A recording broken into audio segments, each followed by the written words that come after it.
Lucky Jim follows Jim Dixon, a young, insecure medieval history lecturer at a provincial English university in post-war Britain. Jim is on probation and desperate to secure a permanent position, but he privately despises the pretentious academic culture around him. Jim works under Professor Welch, a vague, self-important and culturally pretentious man who prides himself on obscure musical evenings and intellectual affectations. Jim finds Welch ridiculous, but must constantly flatter him to keep his job. Jim begins dating Margaret Peel, a manipulative and emotionally unstable colleague who recently attempted suicide after being rejected by another man. Jim feels trapped into the relationship out of guilt rather than affection. Margaret is needy and possessive, using emotional pressure to keep Jim close. Jim increasingly realizes he does not love her, but fears the consequences, social and professional, of breaking things off. Jim meets Christine Callahan, a stylish and intelligent young woman visiting the Welches. He is immediately drawn to her natural warmth and lack of pretension. Christine, however, is dating Bertrand Welch, the professor's arrogant and affected son. Bertrand is an art school poseur who treats Christine poorly.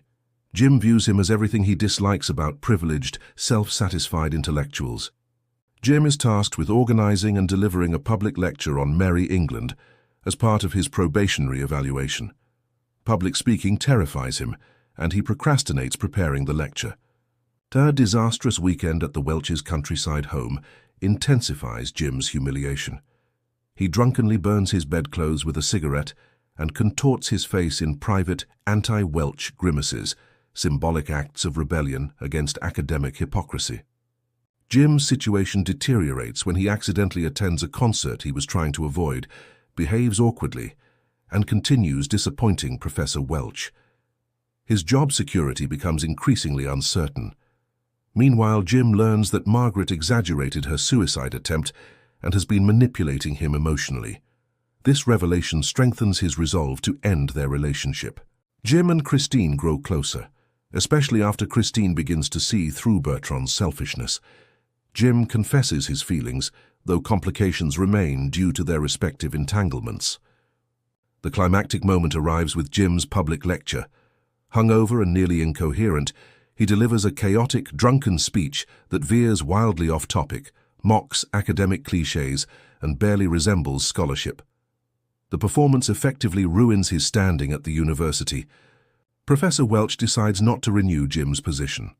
However, in a twist of fortune befitting the novel's title, Jim is offered a well-paying job in London by Christine's wealthy and pragmatic uncle, Julius Gore Urquhart, who appreciates Jim's blunt honesty. Jim decisively breaks with Margaret, finally rejecting guilt and manipulation.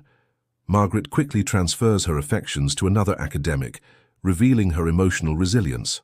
Bertrand and Christine separate, and Christine chooses Jim, valuing his authenticity over social posturing. The novel ends with Jim leaving the stifling provincial academic world for London, professionally liberated and romantically hopeful. His luck ultimately stems less from chance than from rejecting hypocrisy and embracing his own irreverent, anti-establishment instincts.